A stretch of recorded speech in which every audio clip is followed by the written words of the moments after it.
Permisi. Halo, punya waktu sebentar? Ini penting, kami butuh bantuan kamu.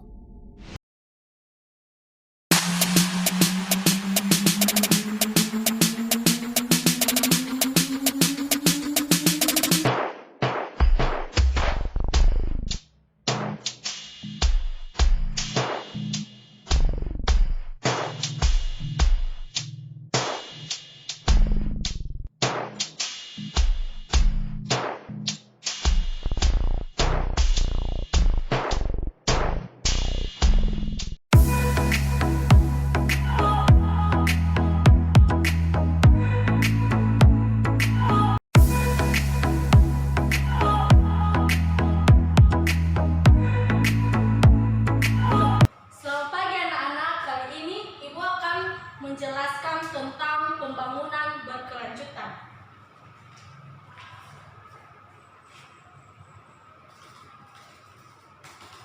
Nah, sebelumnya di sini ada kompetensi inti. Yang pertama yaitu menghayati dan mengamalkan ajaran agama yang dianutnya. Kemudian menghayati, mengamalkan perilaku jujur, disiplin, tanggung jawab, peduli atau gotong royong, kerjasama, toleran, damai, santun, responsif, dan proaktif, dan menunjukkan sikap sebagai bagian dari solusi atas berbagai permasalahan dalam berinteraksi secara efektif dengan lingkungan sosial dan alam, serta dalam menempatkan diri sebagai cerminan bangsa dalam pergaulan dunia. Kemudian kompetensi dasar. Nah, kompetensi dasarnya yang pertama mendeskripsikan konsep pembangunan berkelanjutan. Kemudian menyajikan konsep pembangunan berkelanjutan. Yang ketiga, menganalisis masalah pembangunan berkelanjutan, prinsip dan kriteria pembangunan berkelanjutan. Nah, kemudian apa tujuan kita mempelajari pembangunan berkelanjutan ini? Yang pertama, mendeskripsikan konsep pembangunan berkelanjutan. Yang kedua, menganalisis prinsip-prinsip dan kriteria pembangunan berkelanjutan. Dan yang ketiga, mengidentifikasi masalah pembangunan berkelanjutan.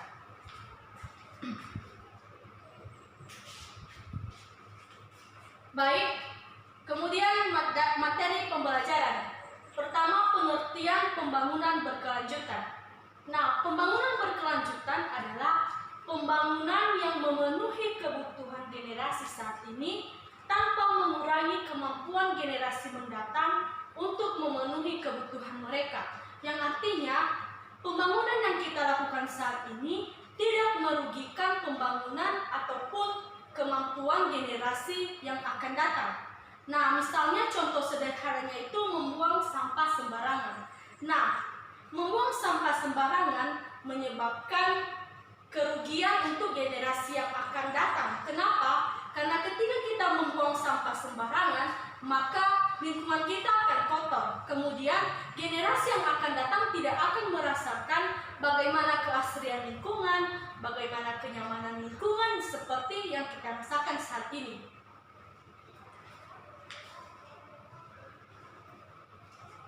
Kemudian, apa tujuan pembangunan berkelanjutan?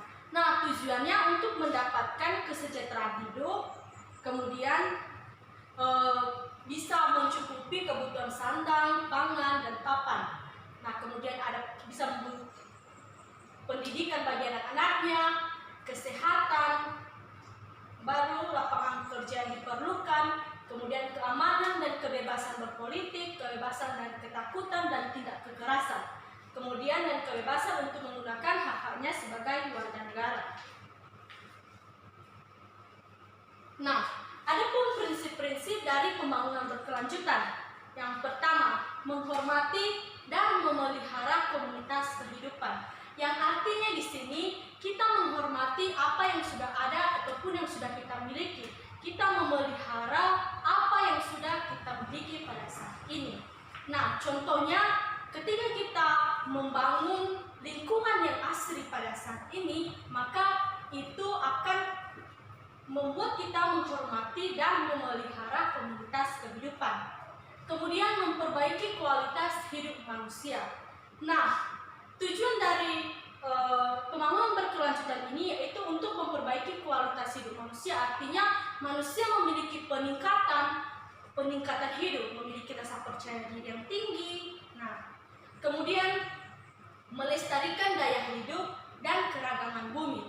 Nah, pada saat ini kita melestarikan apa yang sudah ada ataupun yang sudah ada di bumi kita, sumber daya alamnya dan keragaman bumi. Nah, bagaimana cara melestarikannya? Ketika kita menebang pohon di hutan, maka apa yang harus kita lakukan untuk melestarikannya kembali? Maka kita harus melakukan reboisasi agar pohon yang telah kita tebang itu bisa diganti kembali. Nah, sehingga itu membuktikan bahwa kita melestarikan daya hidup dan keragaman bumi yang sudah kita miliki. Kemudian yang keempat, menghindari sumber daya yang tidak terbarukan. Artinya menghindari sumber daya yang tidak terbarukan ini, kita menghindari SDA, sumber daya yang tidak bisa terus-menerus digunakan untuk pembangunan berkelanjutan. Nah, kemudian berusaha tidak melampaui kapasitas yang tidak terbarukan. Nah, artinya sumber daya yang tidak terbarukan ini memiliki batas atau kapasitasnya. Nah, ketika kita melakukan pembangunan berkelanjutan, maka kita tidak boleh melampaui batas atau kapasitas dari sumber daya ini. Nah, kemudian mengubah sikap dan gaya hidup orang per orang. Nah, hal ini hampir sama dengan yang kedua tadi, untuk membangun atau mengubah gaya hidup atau mutu kualitas dari kehidupan seseorang.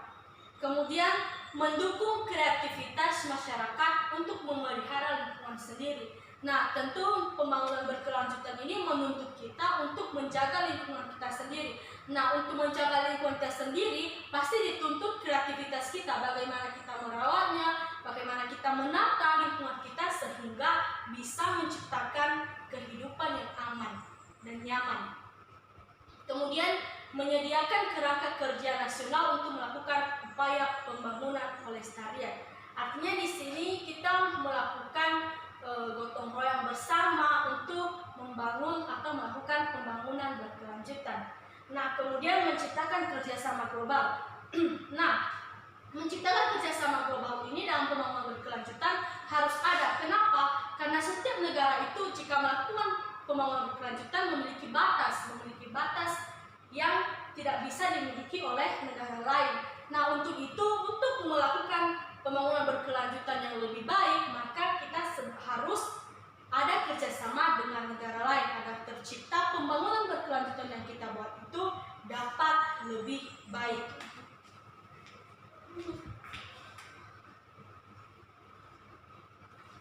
Nah, kemudian adapun di sini sejarah pembangunan berkelanjutan. Nah, sejarah pembangunan berkelanjutan ini diawali oleh Malthus pada tahun 1798. Nah, Malthus ini mengkhawatirkan keadaan lahan di Inggris pada saat itu karena ledakan penduduk yang pesat. Jadi, dia memikirkan bagaimana ketersediaan lahan itu padahal ledakan penduduk sangat banyak ataupun pesat. Kemudian pada tahun 1972 Meadow juga mempublikasikan buku yaitu The Limit to Growth atau pertumbuhan ekonomi akan sangat dibatasi oleh ketersediaan sumber daya alam. Nah, tentu dalam ketersediaan sumber daya alam ini, ketika sumber daya alam yang terbatas, maka tentu juga pertumbuhan ekonominya akan terbatas.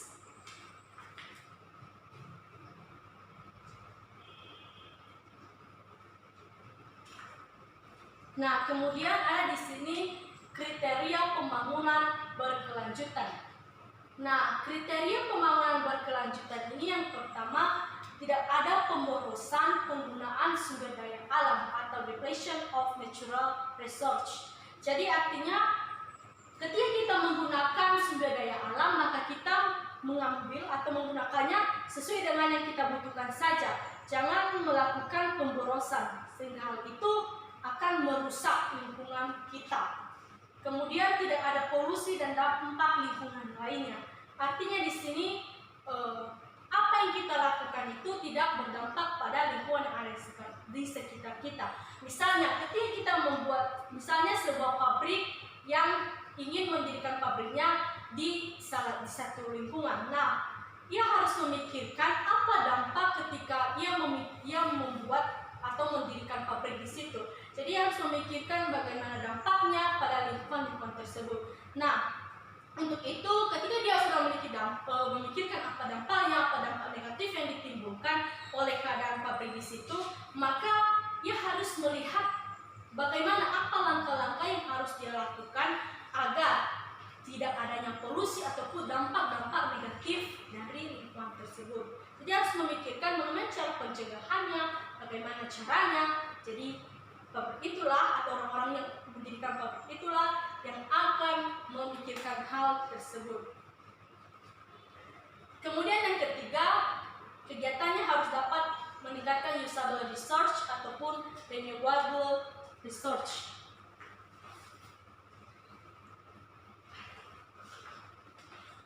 Nah, di sini ada permasalahan pembangunan berkelanjutan. Nah, sesuai dengan di sini bahwa eksploitasi SDA Indonesia dinilai sudah berlebihan. Nah, kerusakan lingkungan hidup di Indonesia terjadi akibat eksploitasi sumber daya alam atau SDA yang berlebihan dan pelanggaran peruntukan tata ruang yang pasif di berbagai daerah di Indonesia. Nah, tata kelola lingkungan yang lemah dari pemerintah selama ini telah menyebabkan hilangnya potensi hayati, kemudian deforestasi dan degradasi lingkungan yang memprihatinkan.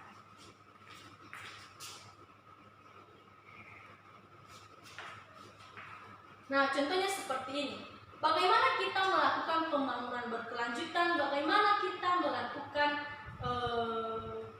hal yang dapat membangun tanpa merugikan generasi yang akan datang ketika laut masih saja menjadi tempat pembuangan sampah, pembuangan duri ikan, pembuangan plastik, pembuangan tulang. Kemudian bagaimana kita bisa melakukan pembangunan berkelanjutan ketika itu masih saja terus-menerus dilakukan oleh manusia. Nah, seharusnya kita sebagai manusia bisa mengerti dan memahami apa kegunaan dari laut itu sebenarnya. Jadi di sini kita melakukan pembangunan berkelanjutan itu dengan baik, maka kita harus melestarikan apa yang sudah ada atau yang sudah kita miliki, seperti laut ini. Jadi jangan membuang sampah ataupun membuang tulang ataupun duri ikan di laut.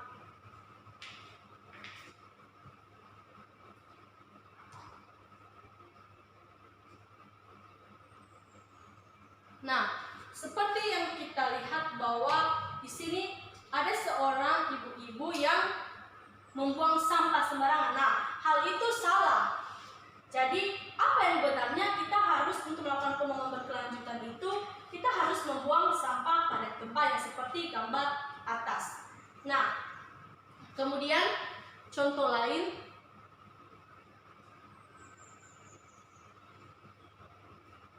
melakukan penebangan hutan secara liar. Nah, ketika kita melakukan penebangan hutan, seperti yang saya katakan tadi bahwa ketika kita melakukan penebangan hutan, maka apa yang harus kita lakukan untuk memulihkan kembali? Maka kita melakukan reboisasi. Jadi kita melakukan penanaman kembali agar apa ataupun pohon yang sudah ditebang bisa terganti kembali.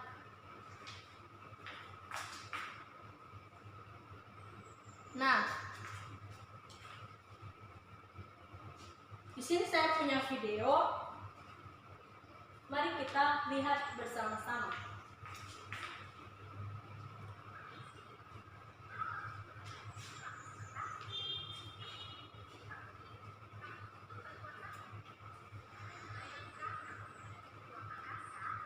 Nah, di sini kita lihat bahwa ketika kita misalnya pergi di luar angkasa dan kita melihat berbagai planet, di sana tidak terdapat kehidupan.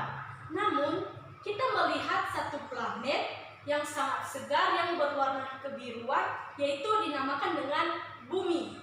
Nah, jadi di situ terdapat banyak kehidupan yang di dalamnya.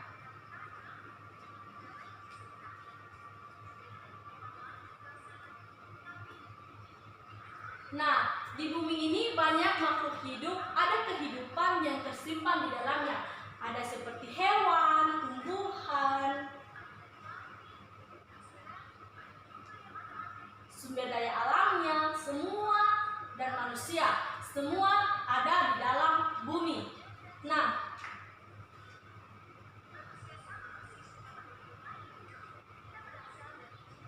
lalu bagaimana cara kita merawat ataupun melestarikan bumi yang ada? Nah, kita itu melihat bahwa manusia itu memiliki perbedaan yang sangat mencolok dengan makhluk yang lainnya.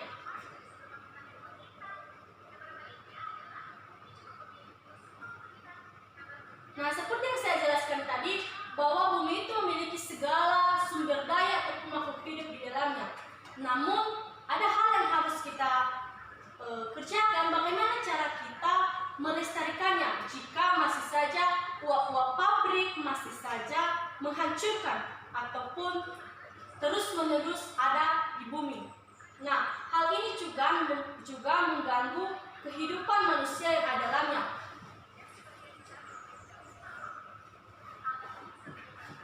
Pembuangan sampah,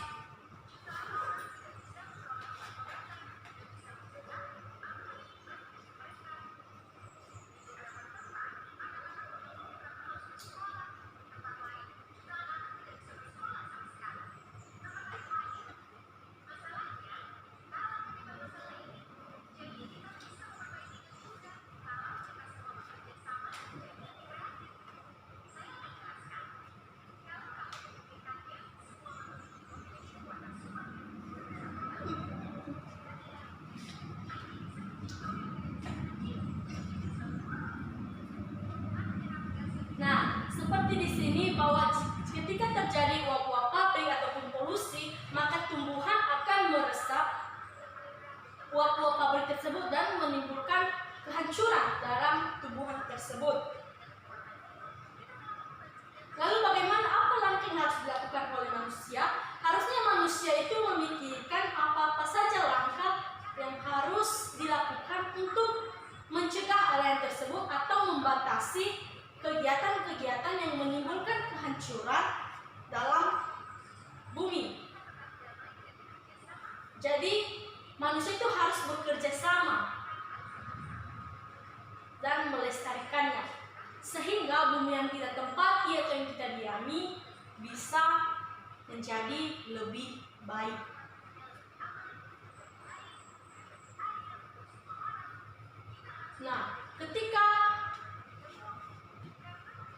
Nah, targetnya di sini kita harus mendapat atau melestarikan lingkungan kita. Kita harus memikirkannya kembali, bagaimana ke depan ketika kemajuan zaman semakin pesat, bagaimana dengan keadaan lingkungan kita, bagaimana dengan alat-alat yang kita gunakan yang semakin canggih menimbulkan polusi.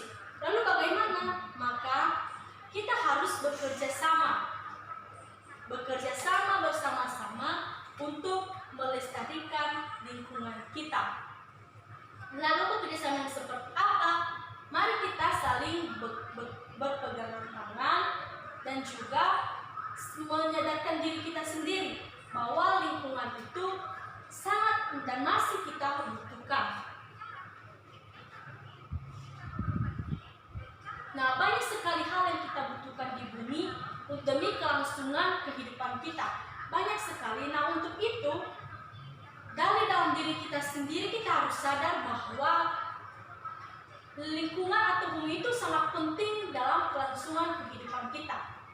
Nah, artinya kita itu jangan membuang sampah sembarangan dan jangan membangun bangunan yang semakin hari semakin merusak keadaan bumi kita.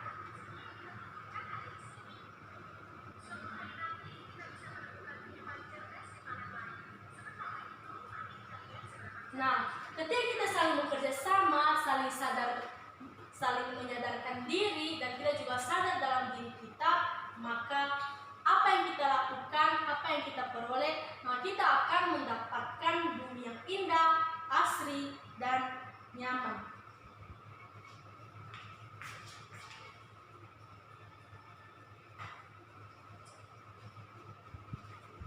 Lalu di sini saya akan mengajak anak-anak semua untuk menjawab pertanyaan ini atau merefleksikan dalam diri kita.